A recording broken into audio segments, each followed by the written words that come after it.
안녕하십니까. 이번 인권교육, 즉 성폭력 교육을 맡게 된 전남 스포츠과학센터 차여진입니다.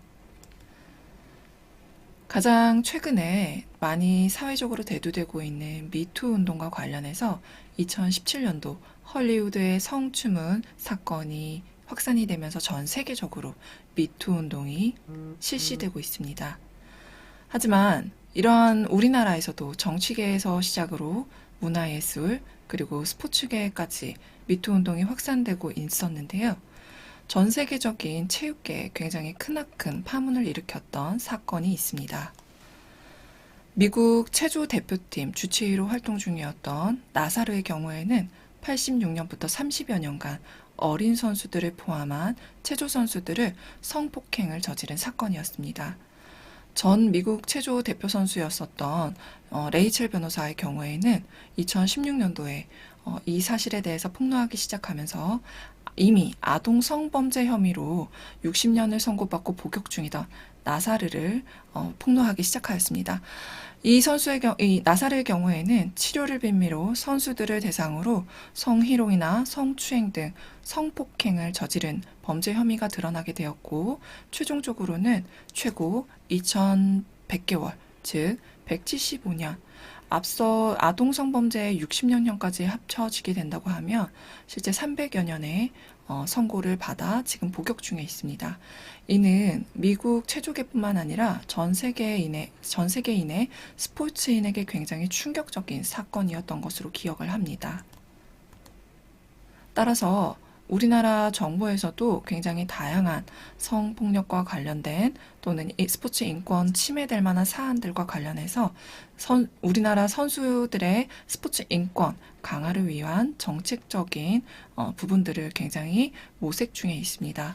따라서 국민체육진흥법이 개정이 여러 차례 시도가 되었고, 과거에 비해서 표준계약서가 도입이 된다든지 또는 체육단체나 체육 지도자 분들을 대상으로 윤리교육이나 스포츠 인권교육이 의무 향상되었습니다.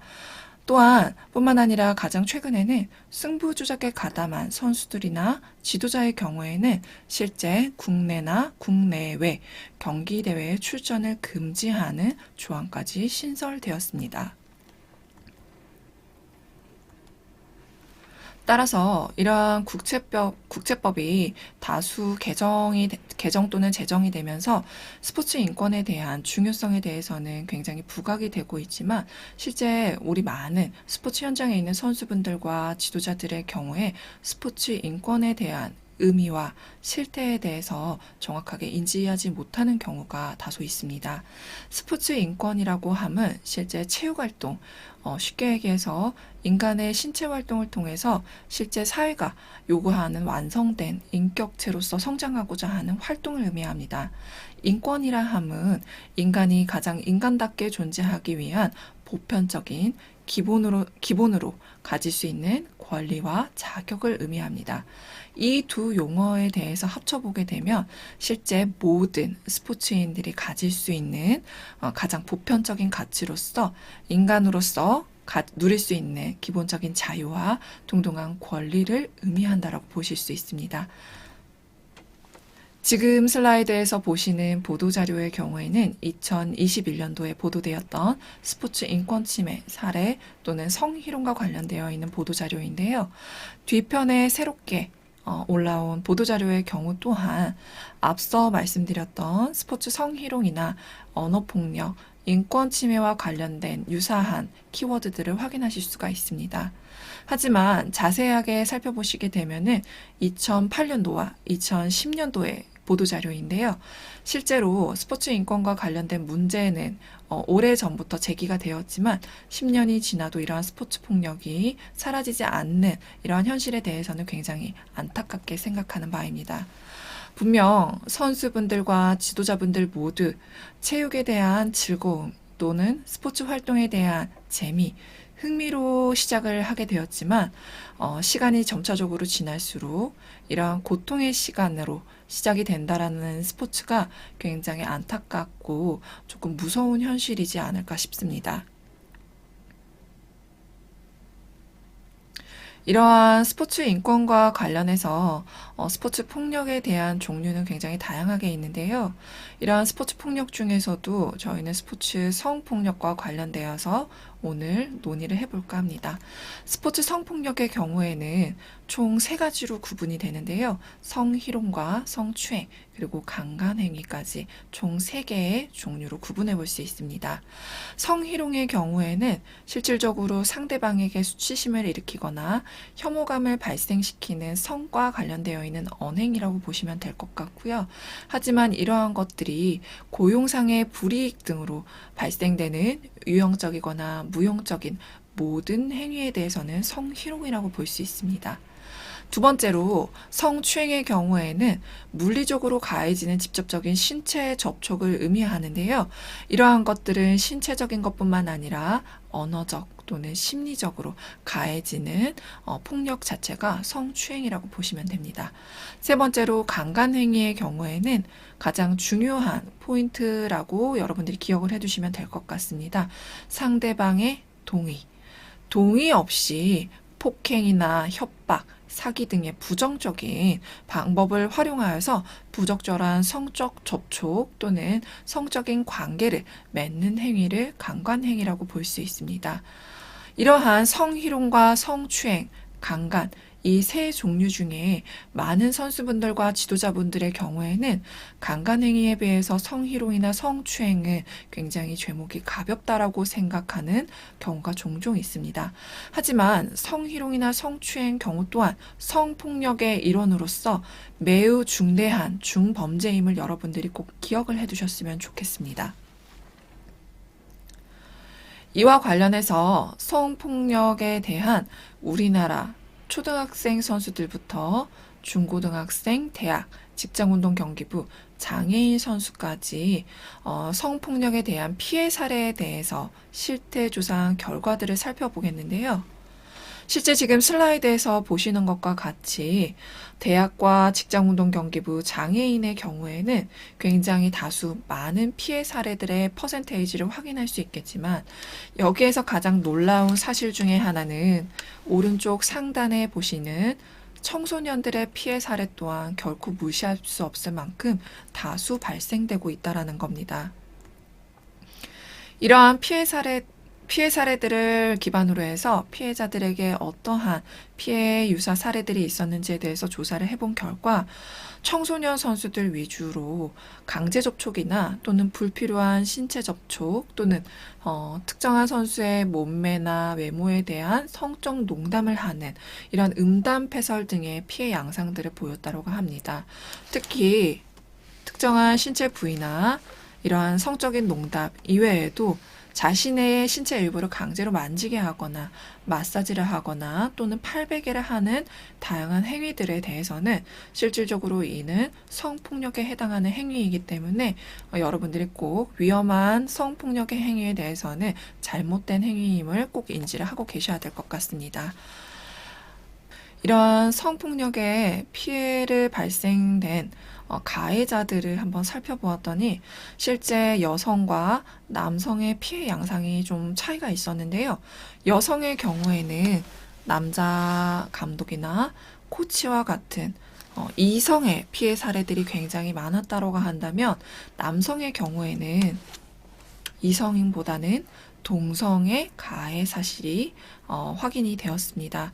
따라서 현재 과거에 비해서는 이성 간의 성폭력이 발생되는 피해 양상을 보였다라고 하면 이제는 이성을 떠나 동성 간에도 성과 관련된 폭력 사례가 발생되고 있음을 여러분들이 꼭 기억을 하고 계셔야 될 것 같습니다. 또한 이러한 폭력에 대해서 피해자들에 대한 굉장히 감정에 대해서도 저희가 한번 조사를 해봤더니 실제 무섭거나 화가 나거나 또는 자존감이 낮아지는 부정적인 감정뿐만 아니라 굉장히 여기에서 놀라운 사실 중에 하나는 남성과 여성 불문할 거 없이 운동에 대한 의지 자체가 현저하게 감소된다라는 겁니다.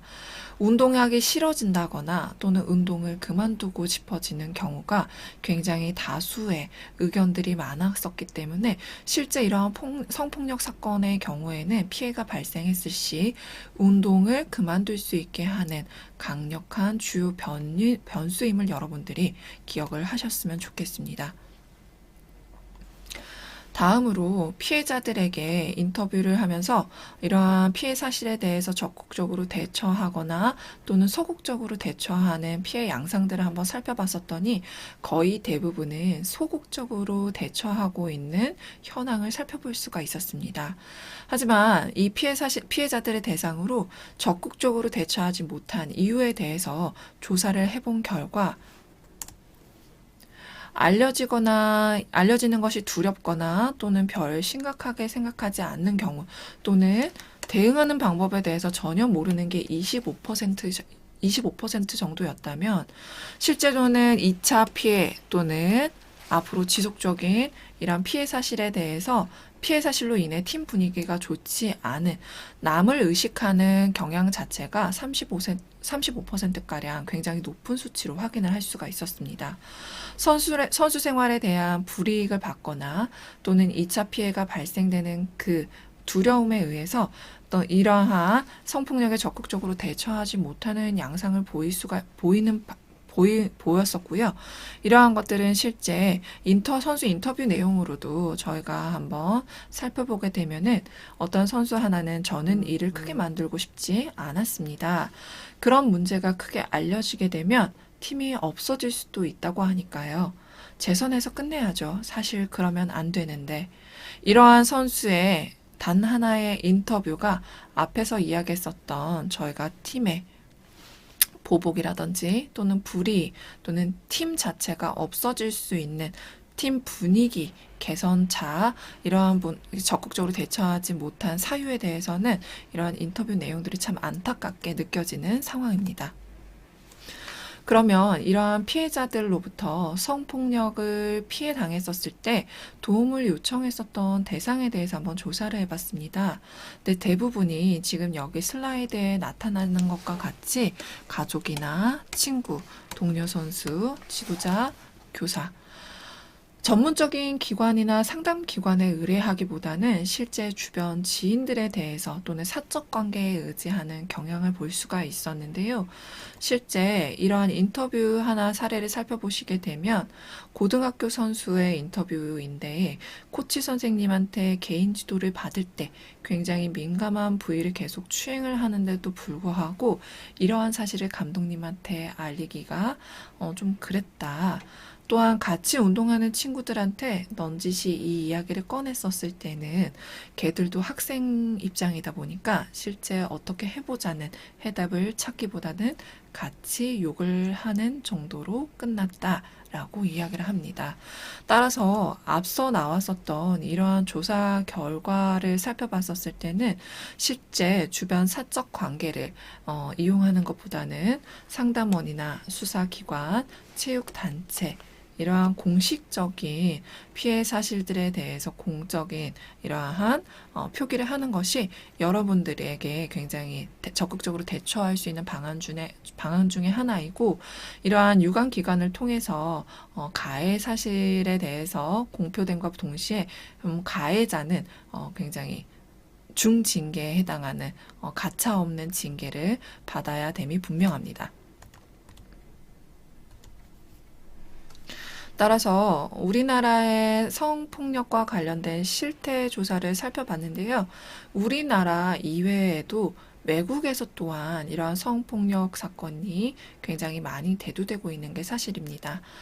최근 미국 대학운동부의 성폭력 사건에 대한 판례 분석 결과를 살펴보게 되면은요, 이러한 법정에서는 지도자와 선수와의 관계에 있어서는 상하 관계, 즉 권력 관계로 형성이 되어 있기 때문에 선수 생활을 유지하는 조건으로 지속적으로 반복적인 성적인 행위를 요구할 수 있는 발생 상황이라고 판결을 하였습니다.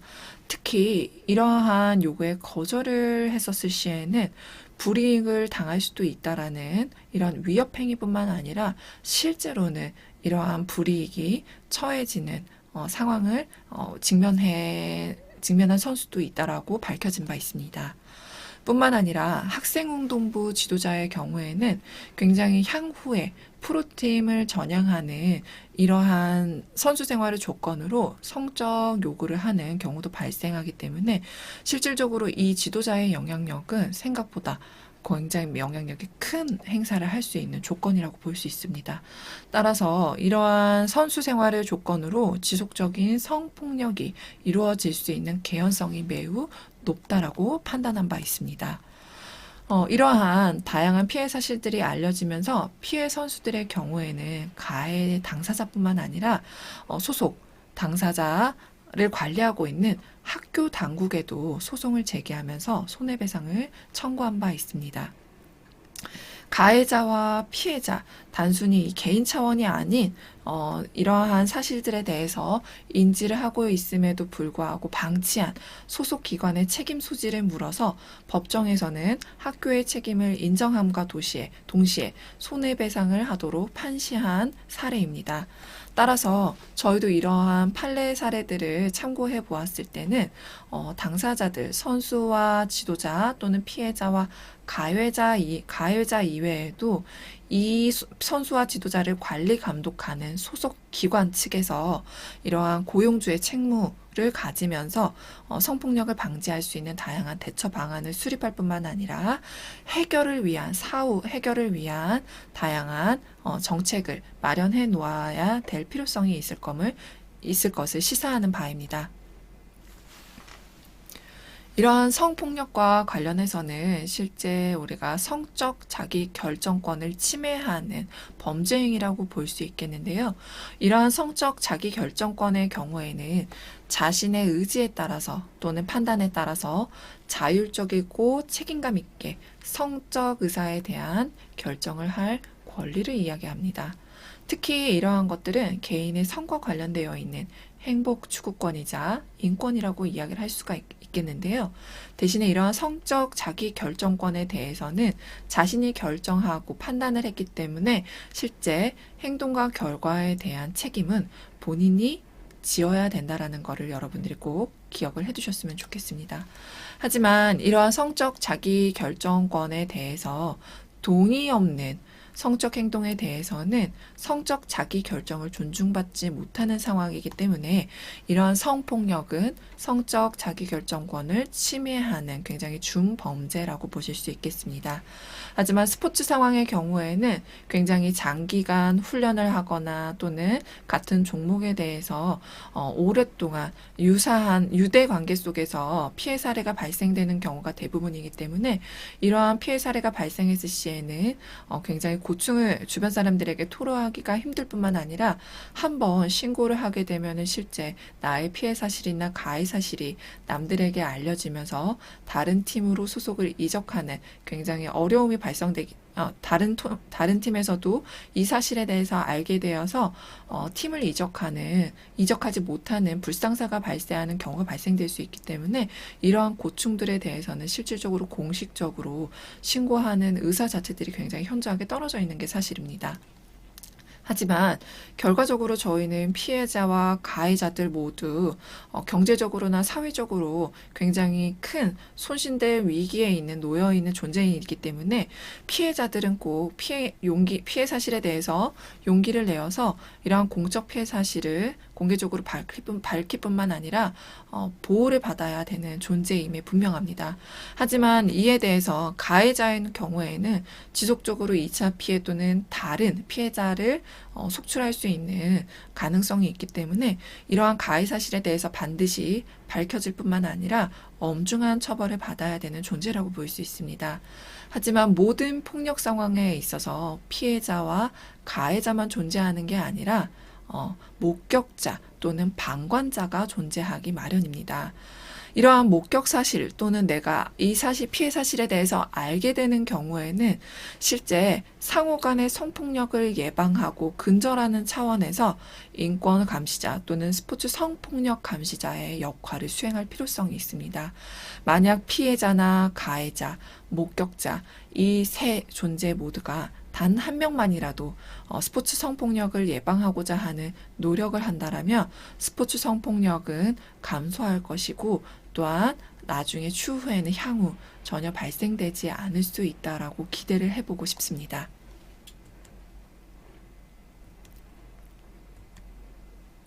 스포츠 성폭력의 가해자의 경우에는 일반적으로 상대방의 동의하에 이런 상황이 벌어졌습니다라는 그런 사실들을 많이 확인할 수가 있습니다.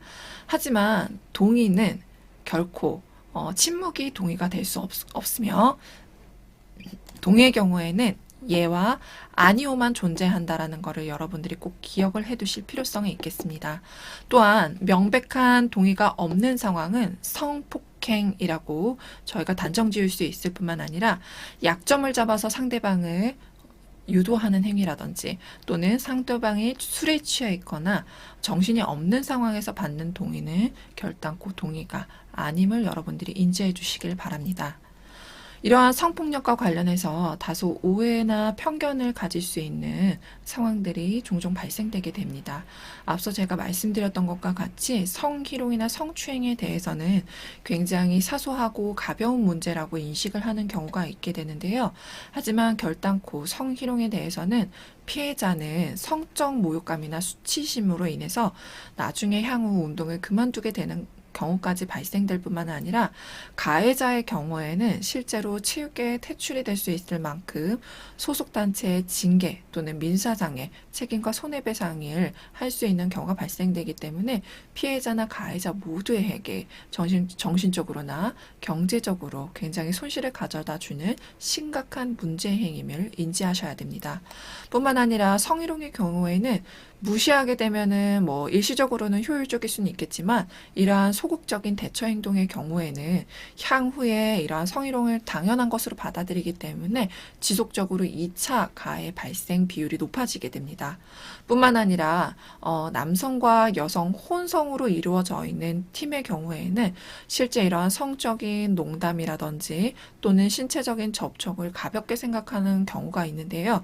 하지만 피해자의 경우에는 다수가 놓여있는 상황에서 이 피해 사실에 대해서 불쾌감이라든지 수치심에 대해서 이야기하는 것 자체가 굉장히 곤욕스럽고 또는 불쾌한 상황이기도 합니다. 따라서 피해자의 경우에 이런 불쾌감이나 또는 모욕감이나 분노 등으로 인해서 정신적인 피해는 물론 훈련을 적극적으로 임하는 데 있어서 굉장히 방해될 뿐만 아니라 이러한 것들은 결국에 최종적으로는 경기력을 저하시켜서 운동을 중단하게 되는 계기가 됩니다. 따라서 이러한 일들이 자주 반복되다 보면은 실제 팀에 대한 신뢰도가 저하되면서 결국에는 선수가 이탈하는 현상까지로 이어지게 될 수가 있습니다. 자, 다음은 성희롱은 개인적인 일일 뿐이다 라는 인식이 있습니다. 성희롱의 경우에 거의 저희 체육계에서 스포츠 폭력이 전통처럼 이루어져 왔던 것처럼 전 스포츠의 폭력에 있어서는 전통이 아니라 굉장히 뿌리 깊은 악습이라고 보실 수 있습니다. 따라서 오랜 기간 이러한 전통이라고 잘못된 인식에 대한 우리 모두의 문제라고 보실 수가 있고요. 이러한 경직된 운동부 문화나 또는 상하를 따지는 문화는 앞으로는 꾸준하게 굉장히 부정적인 사태로 악화할 수 있는 문화라고 생각을 하시면 될 것 같습니다. 두 번째로 여성의 신체 노출이 성희롱을 발생시킨다라고 하는 부분들이 있는데요. 실제로 신체 노출과 상이하게 성희롱은 계절과 관계없이 연중 발생되고 있습니다. 따라서 성희롱의 행위자가 자신의 지위나 권력을 이용해서 발생하는 것이 굉장히 부정적인 사건과 관련되어 있다고 보시면 될 것 같습니다. 마지막으로 성적인 접촉이나 성과 관련되어 있는 농담을 친밀감의 표현이라고 생각하시는 경우들이 있습니다. 하지만 이런 성희롱의 언행의 경우에는 친밀감이라고 생각하는 것은 단지 자기 자기중심적인 사고일 뿐이지 상대방의 경우에는 굉장히 불쾌하고 수치심을 느낄 수 있는 굉장히 부정적인 사건이라고 보시면 될 것 같습니다. 따라서 상대방이 이러한 불쾌감과 또는 거부 의사에 대해서 명확하게 밝혔다라고 한다면 정중하게 사과하는 것이 가장 기본이 되어야 될 것입니다. 이러한 성폭력들은 스포츠계에 있어서 굉장히 정신력인 강화나 또는 경기력 향상 등의 이유로 정당화되려고 하는 경향성이 있지만 앞서 말씀드린 것처럼 스포츠의 폭력은 악습이기 때문에 이러한 생활 전반 상황의 모든 상황에서 발생할 수 있는 스포츠의 폭력은 저희가 뿌리를 뽑을 수 있는 기회를 만들어야 될 필요성이 있을 것 같습니다. 따라서 이러한 폭력 문화의 세습화는 저희 스포츠 문화가 가지고 있는 폐쇄성에 기인한 암묵화로부터 발생이 되는 거기 때문에 실질적으로 이러한 스포츠 성폭력에 대해서 여러분들이 꼭 각성을 하시고 이러한 예방 행동 지침에 따라서 여러분들이 스포츠 성폭력을 예방할 수 있는 다 같은 환경을 만들어 주셨으면 하는 바람입니다. 성폭력을 예방하기 위해서는 저희가 앞서 실태조사에서도 확인한 것과 같이 이성 이외에도 동성 간에도 스포츠 성폭력이 발생하고 있는 추세이기 때문에 이러한 동성 간의 성적 굴욕감이나 수치심을 느낄 수 있다는 것을 꼭 기억을 해두셨으면 좋겠고요. 실제로 훈련 중에 다른 선수와 마사지나 또는 자세 교정으로 신체 접촉을 해야 될 경우에는 반드시 상대방의 동의와 허락을 구하는 것이 전제되어야 된다는 것을 꼭 기억을 해두셨으면 좋겠습니다. 다음 또 저희가 운동 장비나 또는 기타 교구들을 활용을 하실 수가 있겠는데요. 이러한 운동 장비로 선수 특정 신체 부위라든지 또는 가리키는 행위에 대해서는 수치심을 느낄 수 있는 행위이기 때문에 이러한 행위는 절대적으로 하지 않아서야 되고요. 남녀 특히 혼성 그룹으로 이어져 있는 팀의 경우에는 팀 분위기를 개선한다라는 이유로 절대 음담패설이나 성적 농담은 성희롱과 성추행에 해당이 되기 때문에 절대적으로 금하셔야 됩니다. 마지막으로는 이러한 선수 간 발생할 수 있는 성희롱 예방을 위해서 성희롱의 개념이나 유형에 대해서 선수들에게 구체적이고 굉장히 체계적으로 설명할 뿐만 아니라 이러한 성희롱 시에 받을 수 있는 불이익에 대해서는 정확하게 명시하고 교육을 받을 수 있도록 수행을 해주셔야 될 필요성이 있다고 생각합니다. 지금까지 스포츠 성폭력과 관련해서 여러분들과 논의해보는 장이 되었는데요. 마지막으로 여러분들 선수분들이나 지도자분들, 학부모님들에게 이러한 질문을 하나 던지고 싶습니다. 스포츠계의 이러한 비이상적이고 비정상적인 구조는 과연 누구의 잘못일까요? 앞서 피해자와 가해자, 목격자나 방관자가 있듯이 이러한 것들은 저희 스포츠인 모두의 잘못이라고 생각을 합니다. 실제 이러한 상대의 허락 없는 동의가 없는 성적인 접촉은 모두 성폭력이기 때문에 여러분들 또한 이 사실에 대해서 꼭 인지하시고 각성을 하셨으면 좋겠고 성폭력은 그 어느 누구에게도 장난이나 친밀감의 표현이 될 수 없음을 꼭 기억을 해두셨으면 좋겠습니다. 이상으로 스포츠 성폭력과 관련한 강의를 모두 마치겠습니다. 그동안 경청해 주셔서 감사합니다.